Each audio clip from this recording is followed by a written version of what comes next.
Good morning, guys. It's a lovely morning here in Mangawai. It's a very exciting day because we've exited the lockdown level 4 and we've gone down to level 3, so the world's coming back. Like, there's lots of tradies going back to work and it's all coming back to life. But I wanted to share something with you quickly. So this is the Yamaha 8 horse I bought just a couple of weeks ago, and I took it into I ran it for 5 minutes. It wasn't pumping water, so I took it in to Jackson Brown here in Mangawai, and they said that it was all clogged up with salt, and it was going to be expensive to fix. Now, I sort of thought about fixing it myself, but I don't really have the time or interest. In reality, I just want a motor, which totally contradicts what I'm going to tell you next, because I bought this thing. When I first started sailing, I had one of these. It was a Seagull, and I bought one then because it was all I could afford. And I've actually decided to buy a brand new motor, but in the meantime, I bought this off Trade Me, and I didn't expect that I would like it so much. I haven't run it yet. I'm going to do that today.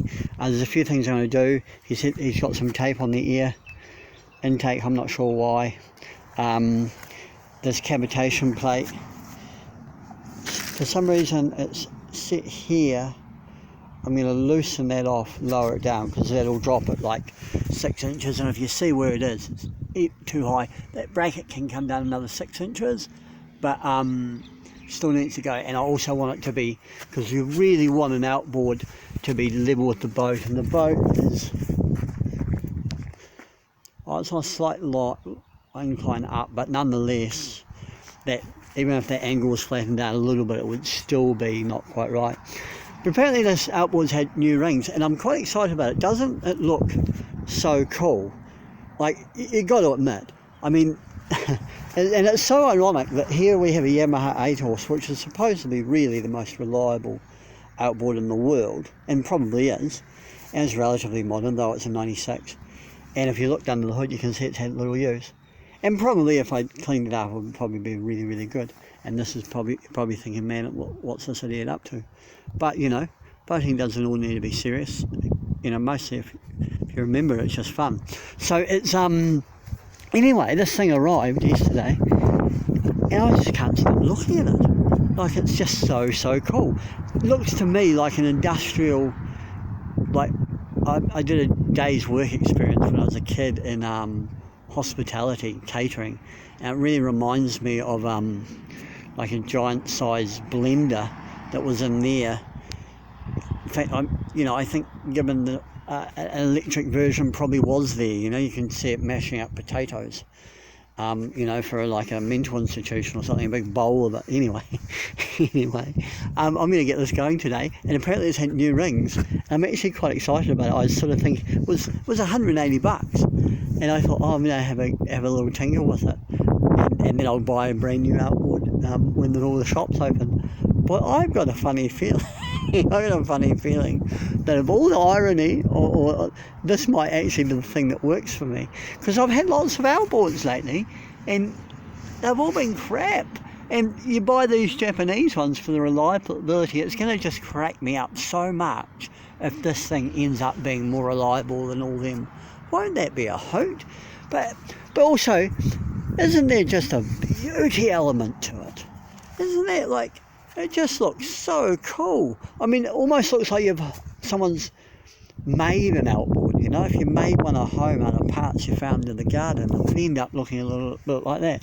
And I love what they say on the top: the best outboard motor for the world. British Seagull.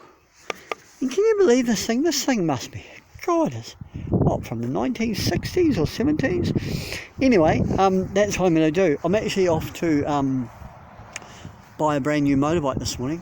I'm buying a GM125 to run Mangawai on, which I'm quite excited about. And but I'm also very, very excited about this. I'm tinkering around with this afternoon. Really looking forward to it. I've got this other one on Trade Me, and it'll sell. Yeah, I'm looking forward to it. Doesn't even have a cover on those. Now I've got to tell you a quick story. The first boat I had, the first keeler I had, me and Aaron went down to Pelorus Sounds, and we had one of these, and I'd spent $100 getting the thing going properly, and it was going really well. And we pushed this little 19-foot concrete yacht called Happy up the Sounds, into the wind, and it was completely foul, and the boat weighed like 3 or 4 tons. Seems like a really bizarre 19-foot keeler, but it did exist. It was a Brian Donovan design, and I know that it's down in Picton there somewhere. It's been modified a little bit since then. It's a really cool boat actually. I saw another one of them in Tauranga, and we had one of these, and it had just been sort of serviced, and it was going really well, and that pushed that 19-foot boat foul, and it was really foul. So it'd be very, very interesting to see what this actually pushes like. I mean, it's got a big propeller. That's an 8-horse. You compare it with that. That's actually quite a big propeller. Yeah, I mean, anyway, I'm very, very excited to see, and I'll tell you in a couple of days. I might, once I get it running today, I might put it on the dinghy actually, which is down there, and put it on the dinghy and go for a hoon up the harbour. Are you allowed to do that in level 3? Will I do that in level 3? We'll see. Anyway, that's a British Seagull, and I'm very, very, very, very excited about it. I haven't been excited about an outboard like this for, and what a strange thing, but how cool. Okay, have a good day, guys. Bye.